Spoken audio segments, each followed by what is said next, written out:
O tema da mensagem de hoje é: afie o seu machado antes de cortar a árvore.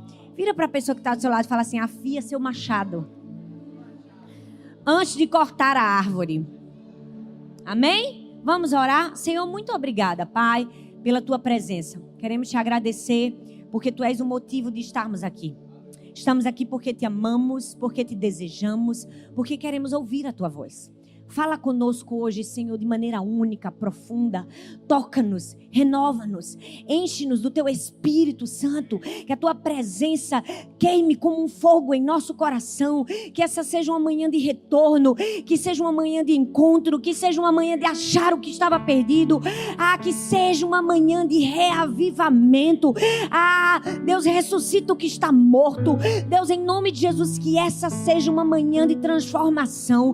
Que haja um antes e um depois, e que o teu Espírito Santo flua, fale e receba toda honra, toda glória para sempre.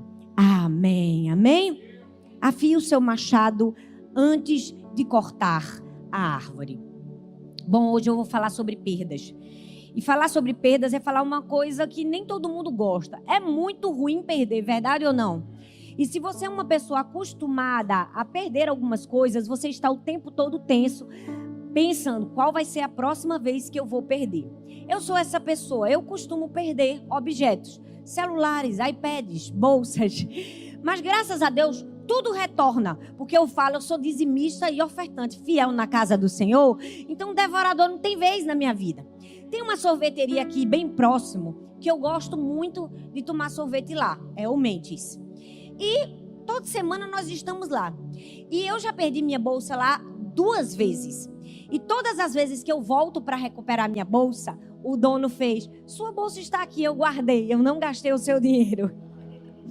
Eu falo que bom, que ele até já conhece qual é a minha bolsa. Ele guarda e eu volto e pego. Mas a verdade é que ninguém gosta de perder. E a palavra de hoje que eu vou compartilhar é sobre alguém que perdeu algo. Talvez você está aqui e você perdeu algo no meio do caminho. E você quer recuperar. Você não quer se acostumar como alguém que perdeu e não encontra. Hoje é o dia que Deus marcou comigo e com você para recuperar. Hoje é o dia de você orar e dizer: Senhor, eu quero de volta. Senhor, eu quero achar novamente aquilo que eu perdi. Senhor, eu não aceito deixar perdido. Eu quero encontrar novamente. E eu não sei se aquilo que você perdeu foi algo por fora, mas o que eu quero falar é o que foi perdido dentro. Porque aquilo que a gente perde dentro é muito pior do que aquilo que a gente perde fora. É muito difícil estar ativo por fora, mas vazio por dentro. E às vezes a gente se sente como alguém que está morto por dentro. Sabe, você está vivendo sua vida, trabalhando, conversando, cantando, louvando, orando, liderando, vindo à igreja. Mas você sente que você está desligado por dentro. Sabe, como se sua lâmpada por dentro estivesse apagada. E por fora até parece que está aceso, mas dentro você se sente cansado. Parece que você perdeu o brilho do primeiro amor, perdeu o fogo do Espírito, perdeu a presença, perdeu a paixão, perdeu a fome.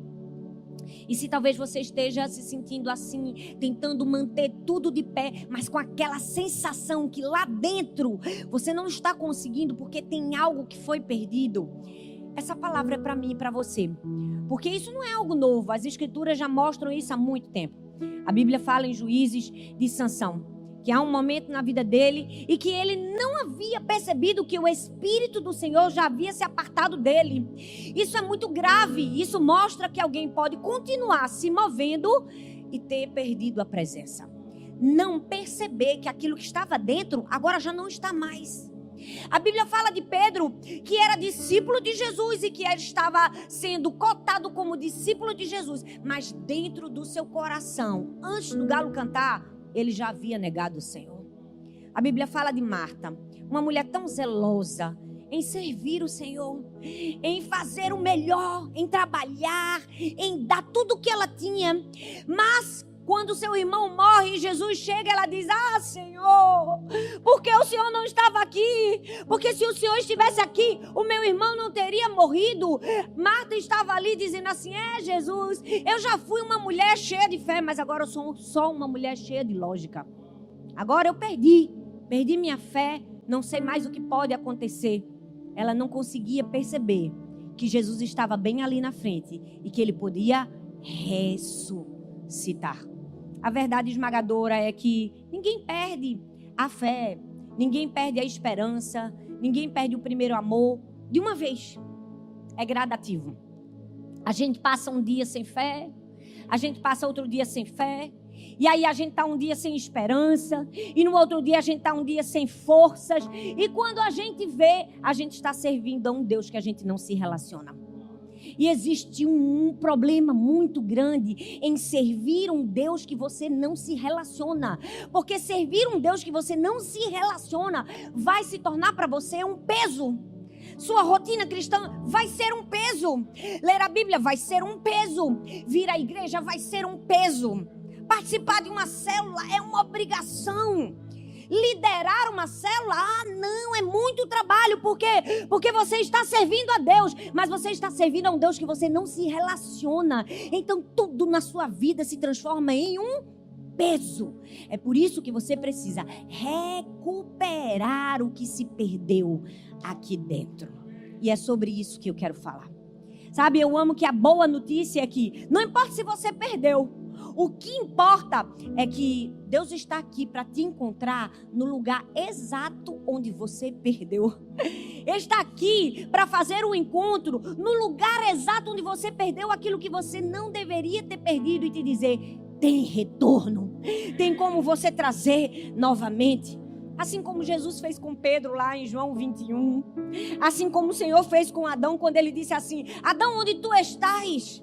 Quando Jesus nos pergunta onde nós estamos ou aonde a gente se perdeu, na verdade Jesus não está buscando de mim e de você uma informação, ele está buscando reconexão, ele está buscando retorno, ele está buscando onde foi que você se perdeu. Eu não quero saber agora o que você está fazendo, eu não quero saber agora onde você está, eu quero te trazer de volta, eu quero te trazer para perto. Hoje nós vamos aprender uma história bíblica quase que esquecida na Bíblia, pequena, curta, simples, mas carregada de glória. É a história em 2 Reis, no capítulo 6. A história em que um discípulo perde um machado. Fala comigo, machado. Um discípulo perdeu o seu machado. Não, ele não perdeu por negligência. Não, ele não perdeu por rebeldia. Ele estava fazendo o que era certo. E a gente vai ver isso no texto. Mas mesmo assim ele perdeu algo essencial no meio do caminho. Se você tem sua Bíblia aí, por favor, acompanhe comigo. Nós vamos mergulhar no texto bíblico. E como eu costumo dizer, nós vamos mergulhar em um sermão expositivo, texto a texto, versículo a versículo. Nós vamos aprender verdades bíblicas que transformam a nossa vida. Nós vamos conseguir ganhar conhecimento, mas mais do que isso, a gente vai ter aplicabilidade prática para a semana. Então você vai sair daqui e essa palavra vai guiar a sua vida amanhã, e depois de amanhã, e depois de amanhã, e durante toda essa semana, amém? 2 Reis, capítulo 6, do verso 1 ao verso 7, diz assim: os discípulos dos profetas disseram a Eliseu: eis que o lugar que moramos com você é pequeno demais para nós. Vamos até o Jordão, tomemos de lá cada um de nós uma viga e construamos um lugar para morar. Ele respondeu: vão. Mas um deles disse: tenha bondade de ir com seus servos. Então Eliseu disse: eu irei. E foi com eles. Quando chegaram a Jordão, cortaram a madeira. E aconteceu que, enquanto um deles derrubava um tronco, o machado caiu na água. E ele gritou: ai, meu senhor, o machado era emprestado. O homem de Deus perguntou: onde caiu? E ele mostrou-lhe o lugar. Então Eliseu cortou um galho, jogou na água naquele lugar e fez o ferro flutuar. Então disse: pegue-o. O homem estendeu a mão e o pegou. Como eu disse, esse é um texto curto, mas cheio de verdades. E à medida que eu lia e meditava nesse texto, o Senhor me mostrou aqui 3 fases que esses homens passaram nesse texto. 3 fases que eu e você também passamos na nossa vida espiritual, na nossa vida como um todo. E a primeira fase é a fase da expansão. Bom, todo cristão ativo, né, em uma igreja local passa por essa fase que eu chamo de expansão. De fato, eu não deveria nem falar cristão ativo, né? Porque é algo que não deveria nem existir. Todo cristão deveria ser ativo, mas essa é uma pauta para um outro momento e uma outra pregação. Mas todo cristão ativo, ele passa por esse momento de expansão, que é aquele momento de crescimento, que é aquele momento de busca, que é aquele momento de intensidade. Ele quer avançar, ele quer galgar novos lugares, ele quer avançar, ele quer crescer, então ele busca mais, ele começa a crescer. E foi isso que aconteceu aqui no texto. Os discípulos de Eliseu chegaram para ele e disseram assim: olha, o lugar que nós habitamos contigo está estreito, está pequeno demais. A gente precisa ir até o Jordão, pegar madeira e aumentar esse espaço. Eu gosto de gente assim, que não mostra só o problema. Mostra o problema e mostra a solução. Porque dentro da igreja está cheio de gente para mostrar o problema, verdade ou não? Está pequeno, está ruim, está apertado, as pessoas estão complicadas. Mas não é esse tipo de gente que Deus está querendo levantar nos últimos dias. Deus está querendo levantar gente que diz assim, ó, está pequeno, está apertado, a gente tem que crescer. Mas vamos lá fazer? Eu já sei o que a gente precisa fazer. De cara, a Bíblia já começa dando uma corda em mim e em você. Você é do tipo que diz assim, tá pequeno, ou é do tipo que está pequeno, mas eu estou disposto a atravessar o Jordão e meter o machado, buscar uma viga e construir aquilo que é necessário. 2 Reis, capítulo 6, versículo 1, eles disseram, o lugar está estreito demais. Essa é uma expressão que nos ensina que a expansão, ela exige da gente o quê? Decisão e exige movimento. Um lugar só fica estreito, só fica apertado quando há crescimento. Porque perceba, o lugar era o mesmo. Mas por que estava estreito? Por que estava apertado? Porque os discípulos começaram a crescer. E toda vez que há crescimento, a estrutura às vezes não comporta mais. A estrutura precisa crescer. A estrutura precisa avançar. Nós passamos essa semana toda resolvendo um problema como esse. Porque nós temos 2 igrejas do amor lá no Brasil que elas estão crescendo tanto que a estrutura não comporta mais. A gente está precisando achar um outro lugar ou aumentar o lugar que está. Então, sempre que existe crescimento, o espaço precisa ser revisto. A estrutura precisa aumentar, a mente precisa expandir, o espírito precisa expandir, o coração tem que estar mais cheio. Mas sabe, muitas pessoas não estão dispostas à expansão. Porque quando eles disseram assim, tá pequeno, precisa crescer. Aí o que é que Eliseu disse? Vá até o Jordão. Cada um de vocês traga uma viga e vamos construir algo maior. Fala comigo, maior. Para construir algo maior exige crescimento. E crescimento exige movimento, exige decisão. Talvez aquilo que era suficiente para você ontem, hoje está claustrofóbico. Talvez aquilo que para você servia ontem, hoje já não serve mais.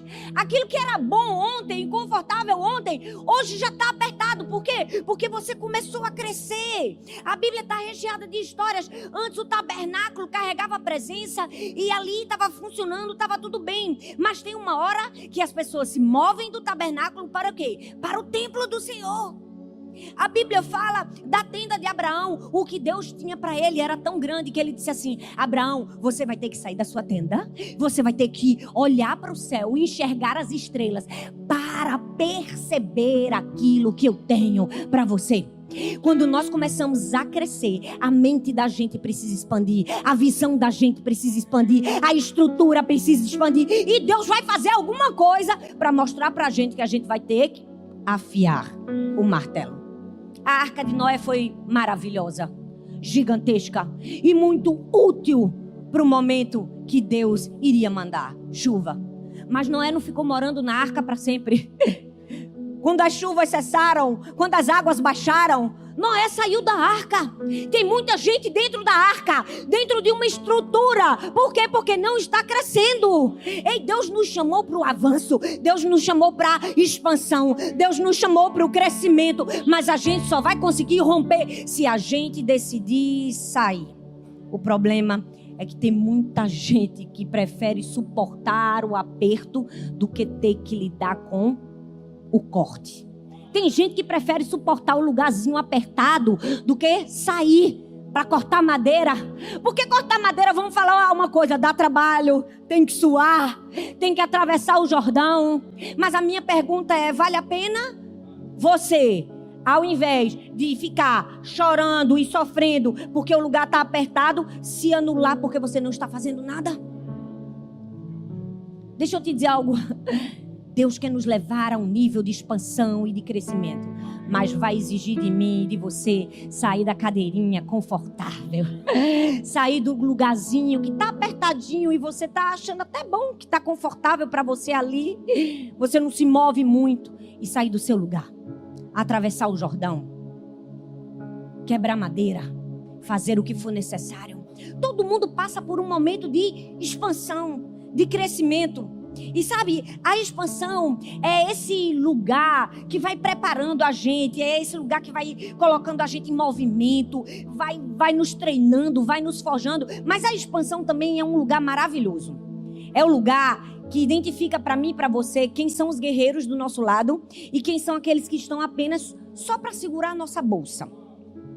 Porque o texto diz assim, ó, ele respondeu, vão. O profeta Eliseu disse assim para ele, pode ir. Vocês estão liberados para ir. Mas um disse assim, tenha bondade de ir conosco. Tenha bondade de ir com esses teus servos. E o que é que Eliseu responde? Eliseu diz, tá bom, eu irei. Eu irei com vocês. Que coisa linda é ver uma pessoa que não queria somente a bênção do profeta, mas queria a presença do profeta. Muitas pessoas querem a bênção dos outros, mas não querem a presença. Muitas pessoas querem o favor de Deus, mas não querem a presença de Deus. Muitas pessoas até querem o benefício que o outro pode dar, mas não quer a dor de ter que carregar e caminhar junto e experimentar as mesmas lides, experimentar as mesmas guerras. Ele disse assim, a gente precisa que você venha. Profeta, a gente precisa que você esteja do nosso lado. Sabe, tem lutas na nossa vida, tem momentos que a gente vai experimentar, que a gente não pode ir sozinho. Tem guerras e tem conquistas que a gente vai viver, que a gente vai precisar das pessoas certas do nosso lado. E deixa eu te dizer, é muito fácil você encontrar um batalhão de gente para caminhar com você quando tudo está bem. Quero ver quem fica quando a guerra começa. Quero ver quem fica quando o chão abala. Quero ver quem fica quando a crise chega. Quero ver quem fica quando a dor vem. Quero ver quem fica quando a aparente paralisia chegou. Quero ver quem fica. São essas pessoas que ficam que você precisa ter do seu lado. A gente tem que parar de querer plateia e começar a ir atrás de gente com arma espiritual. Sabe qual é o problema dessa geração? Quer plateia, quer milhares, quer seguidores, quer todo mundo batendo palma, quer todo mundo afagando o ego. Mas deixa eu te dizer, o que você não precisa não é de uma plateia. Você precisa de guerreiros do seu lado. Você precisa do tipo de gente que diz assim, ó, se é para entrar na guerra, eu vou com você. Se você vai entrar, eu vou junto. Se é para ir, eu não vou só para segurar sua arma, não. Eu vou para lutar com você. Mas esse é um tipo raro de gente. É um tipo de raro de gente que a gente precisa encontrar. A Bíblia nos fala o exemplo de Jonatas em 1 Samuel capítulo 14, versículo do 6 ao 7. Disse, pois, Jonatas ao rapaz que levava as armas, vem, passemos a guarnição desses incircuncisos. Talvez o Senhor nos ajude, porque para o Senhor nenhum impedimento há de livrar com muitos ou com poucos. E o seu escudeiro respondeu, faze tudo o que estiver no teu coração. Presta atenção, aqui Jonatas estava pronto para se arriscar. Jonatas não tinha um exército numeroso atrás dele. Jonatas não tinha muita gente. O que é que Jonatas tinha, Thalita? Ele tinha fé e um escudeiro. Ele tinha fé e um escudeiro. E era suficiente. Porque o escudeiro disse assim, vou com você. Eu não vou só segurar sua arma. Eu não vou só segurar sua bolsa. Se tiver que morrer, eu morro. Se tiver que lutar, eu luto. Nós precisamos aprender a diferenciar o tipo de pessoa que entra na nossa vida. Porque a maioria das pessoas até está disposta a carregar sua bolsa, a sair na foto, aparecer na selfie, postar na rede social que é seu amigo. Mas na hora da guerra, quem fica é quem está disposto a dizer, Se for para ir para a batalha, eu vou junto com você. Existe uma diferença muito grande. Entenda, muito grande em alguém abraçar e segurar a sua bagagem e segurar a sua missão. Tem muita gente que segura a sua bagagem, mas tem pouca gente para te ajudar a segurar a sua missão. Tem muita gente do seu lado, pouca gente por você. Você tem que começar a identificar quem está disposto a não somente segurar a sua bagagem, mas segurar a sua missão. Porque segurar a bagagem, qualquer um segura. Tira foto, qualquer um tira. Falar que é amigo, qualquer um faz. Quero ver dobrar o joelho, quero ver clamar, quero ver jejuar, quero ver te defender, quero ver se posicionar. Quero ver dizer assim, ó, aqui não, ó. Se bater nele, bate em mim. Se falar mal, não vai ter minha presença. Nós precisamos de gente que não se acovarda, gente que se posiciona do nosso lado, gente que é leal, gente que é íntegro, gente que é guerreiro de verdade. Judas estava lá carregando a bolsa. Carregava a bolsa, mas não carregava a missão. Verdade ou não? Carregava a sacolinha, mas não carregava a missão. Estava bem pertinho de Jesus, mas não era por ele. Tem gente que está perto de você, mas não é por você. Deus está levantando um exército de pessoas que está perto, mas que é que está do lado, mas que está disposto a entrar na guerra. É gente desse tipo que vai nos ajudar a expandir. Quem são os que estão com você? Avalie bem. Tenha discernimento. Só pode ser seu escudeiro aquele que na hora de cortar a lenha levantou o machado. Só pode ser seu escudeiro aquele que na hora da reconstrução levantou e cruzou o Jordão. O que se acovardou, o que voltou atrás, quando tudo parecia bem, apertou, eu saio daqui. Com pouca gente, sem estrutura, tão bonito, tenho paciência não. Só se tivesse muito glamour e muita beleza e milhões de pessoas. O reino de Deus não é feito com glamour. Pode até ter muitas pessoas e Deus pode até mandar muitas pessoas. Mas se tiver uma pessoa, nós vamos fazer por uma pessoa. Se tiver uma alma, nós vamos pregar para uma alma. Porque esse é o verdadeiro evangelho. Esses dias eu fui jantar na casa de um irmão aqui da igreja. Ele disse, pastora, eu fiquei tão constrangida. Porque no culto de mulheres eu vi a senhora pregando para tão pouquinhas. Tinha umas 40. E eu fui no Teatro Positivo, lá em Curitiba, vi a senhora pregando lá 7.000, 6.000 pessoas. Eu disse, meu querido, entenda uma coisa. Quando a gente carrega a mensagem do evangelho e a missão, é 1 ou 2 ou 3. Eu comecei com nenhum. Aí daqui a pouco Jesus me deu Sara, era a minha primeira discípula, que ouvia minhas pregações. Depois veio Laura. Depois veio Helena, só em casa eu tenho 4. Quer mais o quê? Eu já estou em maioria, rapaz. Eu tenho uma geração poderosa na terra que vai falar e o legado vai ecoar por toda a eternidade. Encontre pessoas que não serão companhia do seu lado, mas que serão aliança. No momento de expansão, a gente não precisa de companhia, a gente precisa de aliança. Sabe, eu tenho orado para Deus e tenho dito assim, Senhor, me ajude. Me dê conexões alinhadas ao meu propósito, não à minha visibilidade. Me dê conexões aliadas à minha missão, não ao que o exterior aparenta. Porque sabe, os verdadeiros guerreiros nem sempre fazem muito barulho, nem sempre fazem muito alarde, mas sempre fazem a diferença na nossa vida. Tem gente que só faz barulho, só faz alarde, mas não faz diferença nenhuma. Eu não quero quem faz barulho, eu não quero quem faz alarde, eu não quero quem... Olha eu aqui, olha eu na igreja varrendo, olha eu fazendo. Não, você tem que fazer. E quem tem que ver é o Senhor. É gente barulhento, não é desse tipo de escudeiro que a gente precisa. A gente precisa de gente leal, de gente íntegro, de gente fiel. Essa semana eu estava ajudando um amigo. E ele vai lançar um livro. E ele ganhou de uma agência a parte da capa. E ele disse, Thalita, me ajude. E eu sei que você tem experiência. E fale com ela. Eu disse, claro, pastor, eu vou fazer tudo para ser o melhor. E eu comecei a fazer o trabalho dele. E com a diagramadora. E peguei o contato da menina. Eu disse, me deu a contato da moça que está lhe ajudando para não lhe interromper. E eu faço todo o trabalho com ela. E aí ela terminou, a equipe dela terminou, a agência toda, a capa toda. Eu já tinha feito várias correções. Quando chegou para mim a capa pronta, Para eu já mandar para a diagramadora, eu fui fazer a última checagem e achei vários erros. Aí eu pensei, o que eu faço agora, né? Eu disse assim, eu não vou nem mandar para o pastor. Eu vou mandar de volta para a menina. Eu disse, olha, esse. Eram coisas pequenas que acontecem, que passam. Mas esse, aquele. E ela disse assim, ai, muito obrigada. Ai, pastora, muito obrigada que você... Vou voltar para o meu funcionário. Mas tem gente que num momento como esse, ela manda pro amigo. Olha, tinha vários erros, mas eu mandei corrigir todos. Aí humilha a outra pessoa que está ajudando. Não, deixa a outra pessoa ganhar glória. Deixa que ela receba. Não foi ela que estava ajudando? Não foi ela que fez a capa? Deixa que ele que pense que a capa estava perfeita. Mas o problema é que a gente vive uma geração de gente que, misericórdia, só quer fazer, só quer guerrear se ganhar os louros. Se ficar escondido, não faz. Expansão.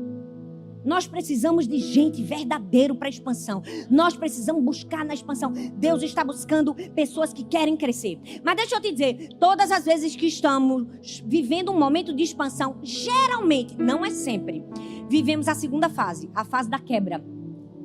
E às vezes a fase da quebra vem antes de fato vivermos a expansão. Vem antes. Vem no processo de crescimento. E aqui o texto diz, e aconteceu que enquanto derrubava uma árvore, o machado caiu na água. E ele gritou, ah, meu Senhor, era emprestado. Aqui mostra o quê? Um discípulo de Eliseu. O que ele estava fazendo? Ele estava ativo, ele estava trabalhando, ele estava na obra, ele estava na missão, ele estava no centro da vontade de Deus, ele estava em obediência. Mas o que aconteceu? Uma quebra. Ele perdeu a lâmina do machado. E quem perde a ferramenta, perde a eficácia. Isso está nos ensinando o que, Thalita? Que a gente pode estar servindo, a gente pode estar trabalhando, a gente pode estar no altar, a gente pode estar tocando, a gente pode estar cantando, a gente pode estar pregando, a gente pode estar indo para uma célula, a gente pode estar liderando, a gente pode estar fazendo tudo e mesmo assim ter perdido a lâmina. A lâmina, a ferramenta pode ter caído das nossas mãos. E o maior risco não é perder a lâmina. É perder a lâmina e continuar agindo como se não tivesse perdido. É perder a lâmina e continuar batendo sem lâmina no braço da carne. Esse é o risco. O problema, gente, não é se cansar. É fingir que você não está cansado. E não parar para descansar. O problema não é o desgaste. É continuar desgastado e não procurar ajuda.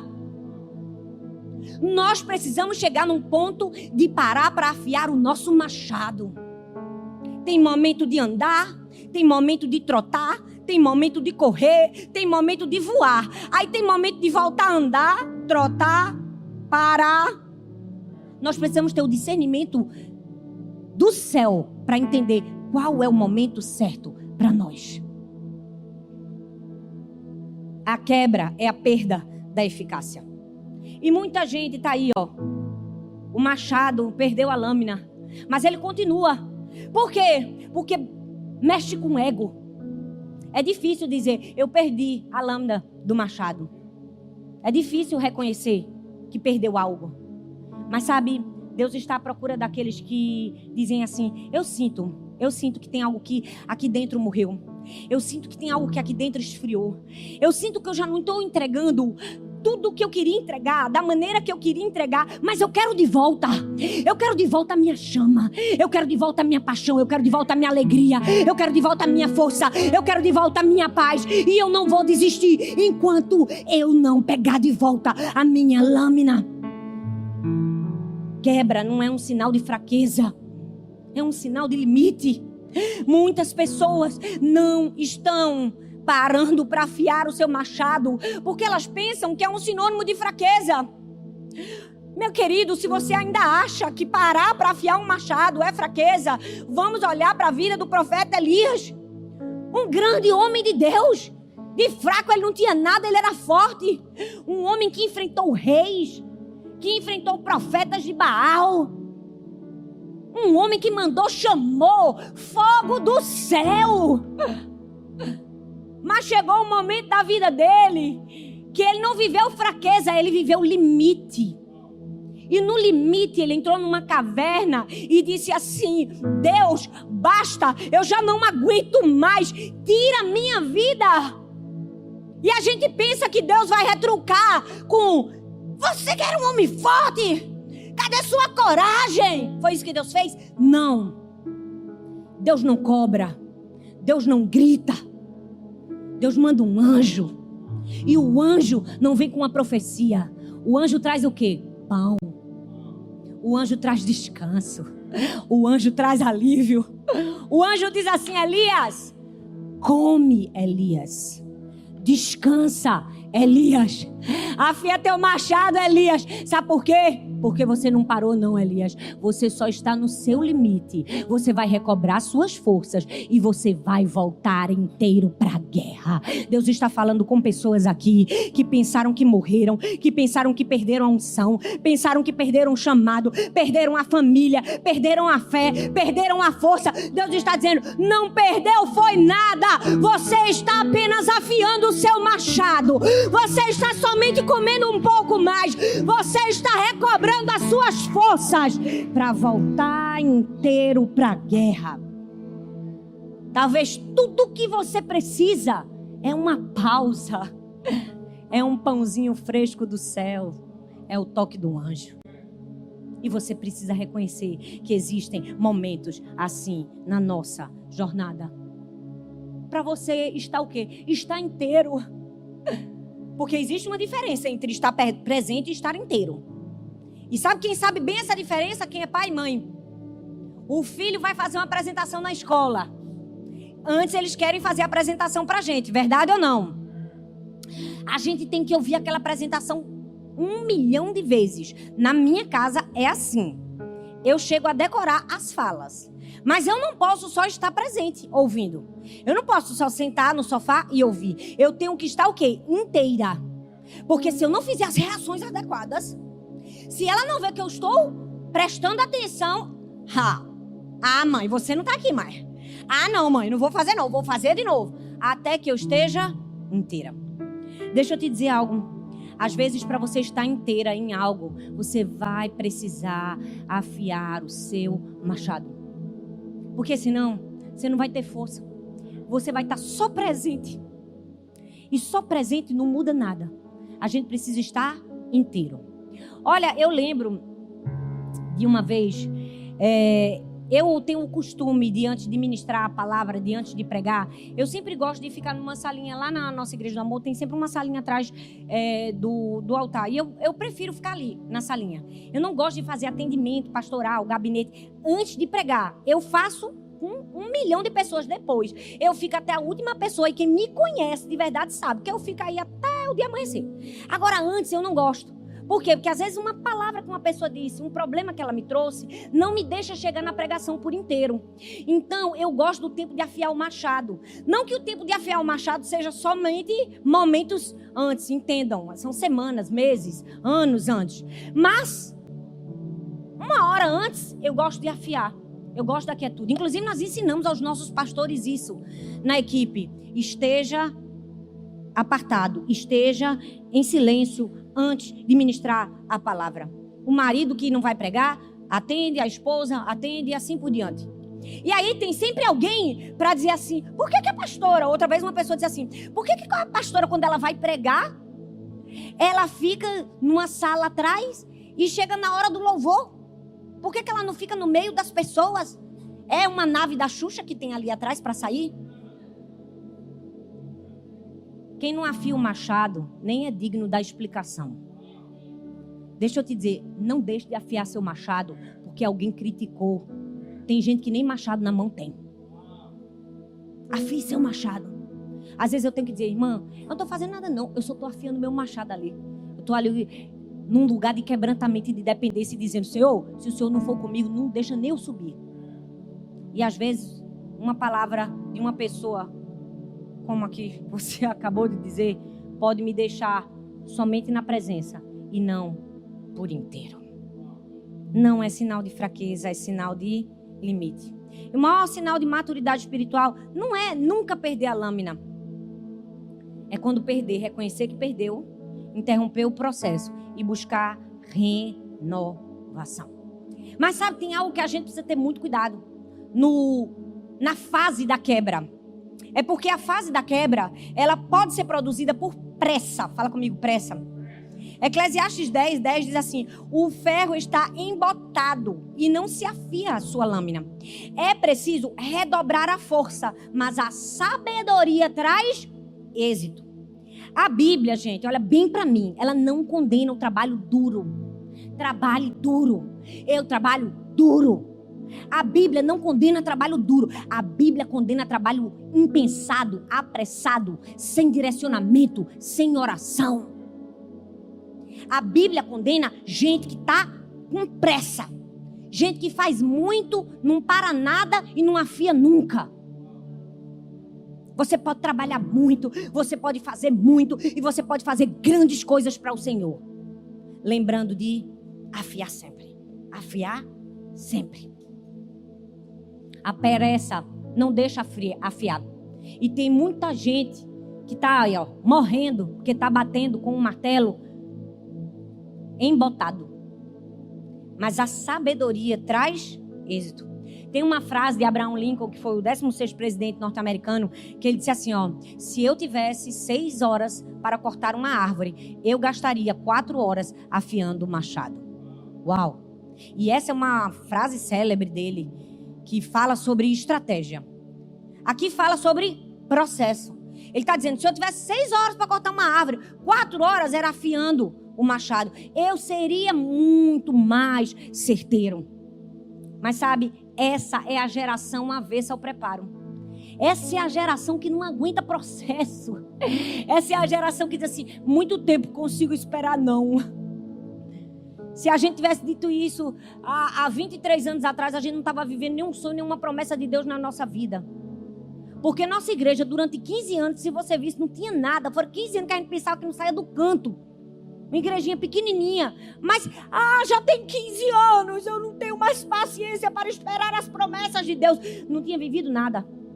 Depois de 15 anos, Deus disse, ok, servo bom e fiel. Foste fiel no pouco, sobre o muito te colocarei. Tem gente que não chega no muito, porque não tem paciência, não tem um tempo do preparo, não quer afiar o machado, quer sair cortando todo mundo. Verdade ou não? A gente precisa do tempo do preparo. É uma geração fast, rápida. Tem hora que eu abro uma caixinha de perguntas e a pessoa me manda uma caixinha de perguntas. Me explique como você prepara seu sermão. A vontade que dá é dizer, querida, você quer que em 1 minuto eu te ensine o que eu passei 6 meses em homilética, 6 meses em hermenêutica, exegese, estudando 23 anos na vida, errando que só, acertando, assistindo, corrigindo meus erros. Em uma caixinha de 1 minuto não dá. Eu até queria. Mas eu não consigo. Que é uma geração que quer pregar, mas não quer estudar. Quer orar pelos enfermos, mas não quer orar. Quer ver cura, quer ver milagre, mas não tem tempo de consagração. Não tem jejum. É a geração alheia ao preparo. Se esquece de afiar o machado e não valoriza quem está afiando o seu. Aqui eu faço um adendo. Valorize quem afia o machado para trazer madeira para você. Porque, infelizmente, às vezes, a gente chega num domingo para ministrar a palavra e às vezes nós recebemos muita apatia. É gente que fica no celular conversando. Eu sei que tem gente no celular anotando e dá para diferenciar quem está anotando de quem está conversando. Mas tem gente que você prega, que você se esforça, você afia o seu machado a semana toda, o mês anterior, e os meses anteriores, e os anos anteriores, mas a pessoa é incapaz de dar um amém, um aleluia, uma reação. Ela acha assim, que é mais que obrigação, ela acha que é muito fácil. Aqui é muito fácil, ela chega ali e fala 40 minutos. Não é não. Tem um tempo de afiar o machado. Tem o tempo do preparo. E deixa eu te dizer, o maior desrespeito é com quem está te entregando a palavra. E essa pessoa não sou eu. Eu não estou te entregando palavra nenhuma. Eu só sou um instrumento. Quem está te entregando a palavra é o próprio Deus. O desrespeito não é comigo, é com o próprio Deus. Então, antes de você ser frio, antes de você ser apático, antes de você chegar atrasado, antes de você não fazer nada e achar que ainda foi a boa vontade da pessoa, lembre-se que é uma desonra a quem está te entregando uma mensagem. O próprio Deus. Escute. Afie sua lâmina. afie a sua lâmina.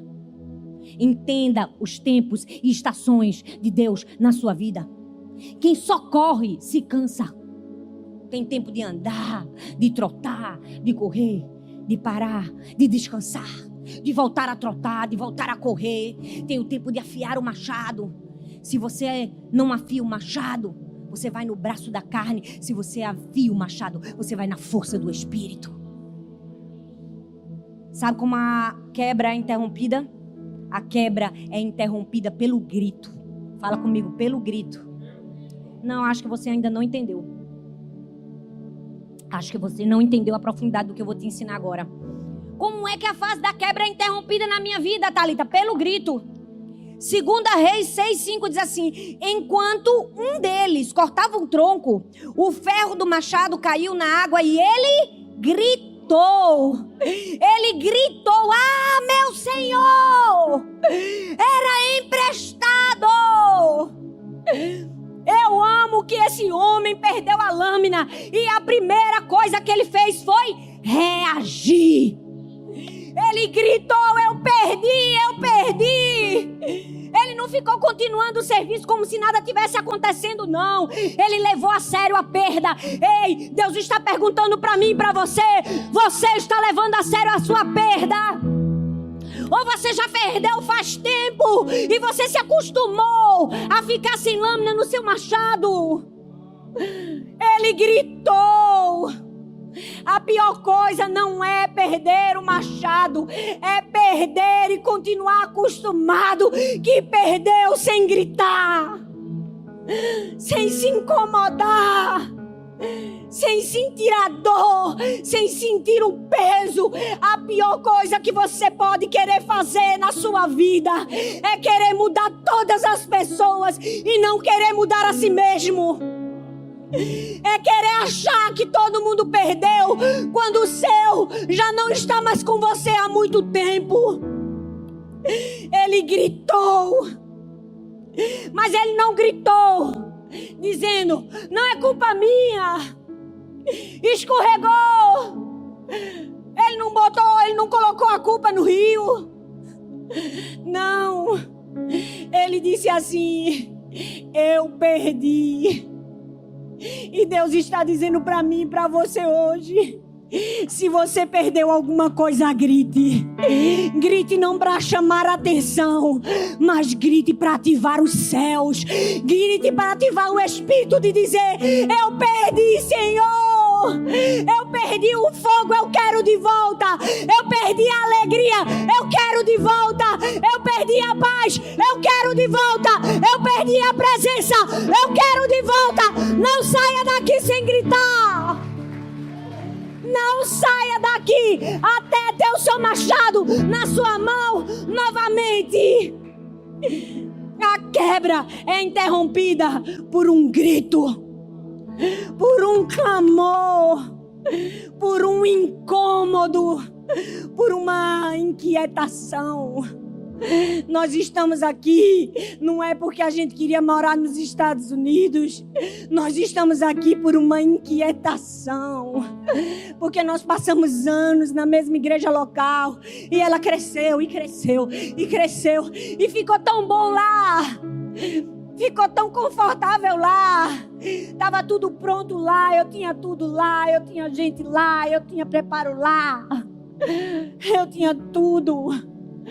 Até que tem um momento na nossa vida que a gente olha e a gente diz assim: não dá para ficar só aqui. Tem que expandir. E a gente começou expandindo ali perto. Vai para Abreu, vai para Camaragibe, Pernambuco. Daqui a pouco vamos expandir para São Paulo. Vamos para Mogi. E agora vamos para as nações. Um incômodo. Um grito. Se o grito sai de dentro de você, algo errado está. Um grito pode mudar tudo e te levar à terceira e última fase. A fase da renovação. Eu vou te explicar porque eu dei esse nome dessa última fase da renovação. Isaías 40, versículo 31 diz assim: mas os que esperam no Senhor renovarão as suas forças, subirão como asas, como águias, correrão e não se cansarão, caminharão e não se fatigarão. Não sei se você sabe, mas de todas as aves, a águia é a que tem a expectativa de vida maior, comprovada cientificamente. Ela é capaz de viver de 70 a 80 anos de vida. Mas tem um momento crucial na jornada da águia. É aquele momento em que ela percebe que ela ainda é águia. Ela tem DNA de águia. Ela tem visão de águia. Ela ainda tem asas. Mas ela já não consegue chegar em lugares que antes ela chegava. Ela já não consegue agarrar como ela agarrava. Porque agora suas garras estão curvadas. Porque agora suas penas estão pesadas. O seu bico está pendendo para frente. E aí, quando ela faz 40 anos de vida, ela vai ter que ter uma escolha. Ou ela se rende à decadência, ou ela decide passar por um processo doloroso de renovação. O que é que essa águia faz? Ela voa. Ela voa até o alto de uma montanha. E lá no alto de uma montanha, sozinha, ela começa o processo de renovação. Ela arranca todas as suas penas. Ela arranca todas as suas garras. Ela arranca o seu bico e espera crescer tudo novamente para conseguir continuar fazendo voos ainda maiores. O que é isso? É o processo de renovação depois da quebra. O texto continua, 2 Reis 6:6. O homem de Deus perguntou. Ele disse: onde caiu? E ele lhe mostrou o lugar. Olha bem para mim. O processo de renovação chega para todos nós. Graças a Deus por isso. Porque o processo da quebra é doloroso. É duro, verdade ou não? Mas deixa eu te dizer, o processo de renovação exige discernimento. Discernimento. Você vai ter que entender que tem processos da sua vida que você não pode compartilhar com qualquer pessoa. Tem lutos que você vive que você não pode contar para quem tem só opinião. Você tem que contar para quem tem revelação. Tem dores na sua vida que você só abre para quem é capaz de fazer o machado flutuar. Aquele homem não foi contar para os amigos. Não. Ele foi na pessoa certa. Você vai precisar ter discernimento. Eu amo a história da mulher sunamita. O filho dela morreu. O filho dela morreu. Tem dor maior do que a morte de um filho? Não tem. Eu vivi essa dor. Eu posso dizer a você. É a maior dor que uma mulher pode enfrentar. O filho morreu. No meio do caminho ela se encontra com quem? Geazi. Geazi pergunta: vai tudo bem? Ela disse: vai tudo bem. E lógico, loucura. Ela está no negacionismo? Não. Ela está guardando o segredo para quem tem autoridade de fazer ressurgir. Ela sabia que Geazi estava próximo do profeta, mas não tinha autoridade do profeta. Ela não queria perder tempo falando o seu problema para quem não podia resolver. Ela gastou toda a sua energia para ir naquela pessoa que podia resolver o seu problema. Tem gente aqui que está ferido, tem gente aqui que está machucado, tem gente aqui que está colocando a culpa na igreja, porque abriu o coração para Geazi. E Geazi feriu ainda mais, colocou mais peso, colocou mais culpa, colocou julgamento. E Deus está dizendo: não era com Geazi que você tinha que ter falado. Foi falar do seu problema para Geazi. Era para ter falado para o profeta. Era para ter falado para o homem de Deus. Era para ter falado com quem tem revelação. Eu não entendo como tem gente que abre a vida para fofoqueiro. Meu filho, você quer sua destruição. Eu não consigo entender quem abre a vida para quem não tem vida com Deus.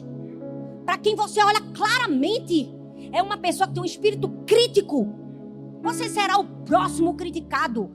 Deixe de ser inocente ou sem discernimento. Abra seu coração para quem pode fazer o ferro flutuar. Pare de contar os machados que você perdeu para quem nunca sequer carregou um machado. Tem gente que está olhando para quem nunca carregou o machado e dizendo: eu perdi. Ele diz: também está desse jeito. O outro nunca nem carregou. Dá vontade de dizer: come 20 quilos de sal comigo. 23 anos não são 23 dias, não. mas essa sua dor, isso aí foi desproporcional. Você sabe o que aconteceu? Não. Nem machado na tua mão tu tem, tu não faz nada. E quer falar com quem tá afiando ainda? Que já destruiu a ponto de ter que afiar para ter outro. A renovação exige discernimento, mas exige também dependência. 2 Reis 6:6 diz assim: o homem de Deus perguntou, onde caiu? Olha bem para o que o texto diz. O profeta perguntou o quê? Onde? Fala comigo, onde? Ele disse, onde caiu? E ele lhe mostrou o lugar. Eu estou empolgada, vocês vão me dar mais 10 minutos, tá bom? Então ele cortou um pedaço de madeira e lançou ali. E fez o ferro flutuar. Gente, na lógica, acabou. Na lógica humana, perdeu. A lâmina caiu dentro do rio. Uma lâmina pesada, quando cai no rio, faz o quê? Afunda. Na lógica humana, não tinha como retornar. Mas eu amo que com Jesus, aquilo que foi afundado pode voltar a submergir. Aquilo que foi perdido pode ser encontrado. Aquilo que ninguém acha, Ele faz flutuar. Não perca a sua esperança. Somente diga aonde caiu. Quando o profeta diz onde caiu, é Deus olhando para mim e para você e dizendo assim, onde foi que você perdeu? Vamos voltar. Vamos voltar para o lugar da dor. Vamos falar onde foi que se foi. O que foi que se perdeu. Ele disse onde caiu. Ele não perguntou por que caiu. Ele disse onde caiu. Ele quer o ponto exato. Ele quer saber quando foi, onde foi que você se perdeu no meio do caminho. Vamos para esse lugar. E eu amo que quando ele diz onde, o profeta joga uma madeira, a lâmina volta. Ele não deu um novo. Porque ele podia dizer, Deus, milagrosamente agora me dá um machado novo para eu entregar a este homem. Não. Deus trabalha com redenção. Ele devolve a você o que você perdeu, acrescido de experiência. Porque quando ele devolve, agora o machado que ele devolveu já não era mais uma ferramenta. Agora o machado que ele devolveu era um testemunho. Ah, tem gente aqui, o machado vai voltar. Porque não vai ser só uma ferramenta. Vai ser um testemunho. Eu perdi, eu sofri, doeu. Foi horrível os últimos anos. Mas eu retornei com o meu machado na minha mão. Porque ele me devolve com um testemunho. Você não consegue perceber que aquela madeira que retorna é um símbolo de redenção. Tem outra madeira que para mim e para você também é um símbolo de redenção. Foi a madeira na cruz do Calvário. Ali, onde parecia que ele tinha perdido tudo, mas ele estava ganhando para mim e para você. Ele estava ganhando nova vida. O Senhor vai perguntar aonde? Onde foi que você perdeu sua lâmina? Quando ele voltou para Lázaro, que havia morrido, ele chegou para as irmãs e ele disse assim, onde puseste o corpo? Ele não perguntou, morreu de quê? O que foi? A febre foi alta? Não. Ele disse assim, onde você colocou, me leve no lugar da perda. Ei, Deus está olhando para você hoje e está dizendo assim, onde foi que você perdeu? Me leva nesse lugar. Eu quero ir nesse lugar. Onde foi que seu sonho morreu? Onde foi? Onde foi que disseram para você que não era para você? Onde foi? Onde foi que machucaram o seu coração? Onde foi? Em que momento da história? Me fala. Me fala onde foi que você desistiu. Me fala onde foi que você perdeu sua alegria. Me fala onde foi que você perdeu sua paz. Me fala onde foi que você perdeu o fogo. Me fala onde foi. Eu quero ir nesse lugar, porque eu tenho capacidade de trazer de volta. Deus está perguntando a mesma pergunta para mim e para você hoje. Ele está dizendo assim, onde foi? Porque eu vou te fazer retornar acrescido. João 15, versículo 2 diz assim, todo ramo que estando em mim não dá fruto, ele corta. E todo que dá fruto, ele limpa. Para quê? Para que o fruto produza ainda mais. Foi cortado, foi perdido. Não se preocupe não, foi para produzir mais. Às vezes o diabo olha para a gente, porque ele é especialista em acusar. Ele faz, eita, perdeu, não foi? Olha, Perdeu, ó. Perdeu a alegria, perdeu a animação, ó. Perdeu o fogo, ó. Ó, perdeu aquele parente, ó. Deus nem curou, ó. Ó, perdeu o marido, ó. Perdeu. Agora volta mais não. Perdeu o emprego, não volta mais ser o que era antes, não. Ó, perdeu o ministério, volta não. Quando o diabo disser isso pra você, diz assim: tu não sabe de nada. Eu não perdi nada. Eu não perdi chamado, não perdi unção, não perdi pessoas. Eu tô só afiando meu machado. Eu tô afiando quando eu voltar pra guerra. Tu nem sabe. Vai ser a redenção. Ele flutua até mim. E quando eu pegar ele nas minhas mãos, não vai ser só mais uma ferramenta, vai ser um testemunho. Volta com experiência. Volta crescido de eu perdi, eu sofri, doeu, mas eu reconquistei e agora eu valorizo. Deus está querendo trazer de volta machados que foram perdidos. E eu quero concluir com uma grande verdade. Quando aquele homem grita, depois que ele grita, ele disse assim: meu senhor, o machado era emprestado. O que é isso, Thalita? A gente precisa ter muito cuidado mesmo quando a gente perde alguma coisa. Sabe por quê? Porque nada é nosso, tudo é emprestado. Não perca seu dom, não perca seu talento, porque nunca foi seu, nunca será seu, foi emprestado. E Deus está perguntando para mim e para você hoje: o que é que você fez com aquilo que eu te emprestei? Você tem consciência que não é seu? Você tem consciência que é emprestado? Você tem consciência que essa vida que você tem, que esse ar que você respira, que esse fôlego que eu te dei, que essas palavras que eu coloquei na tua boca não são tuas, é meu, eu te emprestei. O que é que você está fazendo com o que eu te emprestei? Busque. Essa é a manhã de você gritar. Essa é a manhã de você clamar e dizer: meu Senhor, eu perdi. Eu quero de volta. Fique em pé no seu lugar.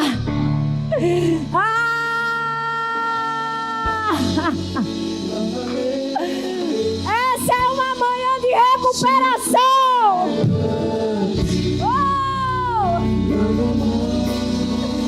É uma manhã de recuperação. Se você quer de volta o que você perdeu, se ajoelhe no seu lugar e comece a clamar. Comece a clamar. Comece a clamar. Oh! Comece a clamar. Comece a clamar. Diga: meu Senhor, meu Senhor, meu Senhor, meu Senhor, eu perdi, eu quero de volta, eu quero de volta, eu quero de volta, o fogo, a alegria, a esperança, o vigor, a força, a renovação, Espírito de vida, Ele está aqui, Ele está aqui. Oh, tem um anjo aqui, o anjo está aqui, Ele veio tocar, Ele veio tocar, Ele veio trazer pão fresco do céu, tem comida nova. Oh,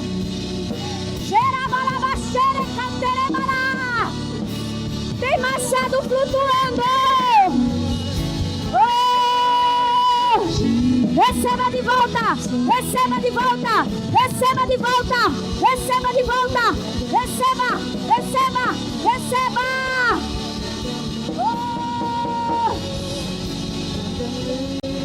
aquilo que foi perdido, aquilo que foi roubado, aquilo que foi usurpado de você, receba, receba, receba, receba.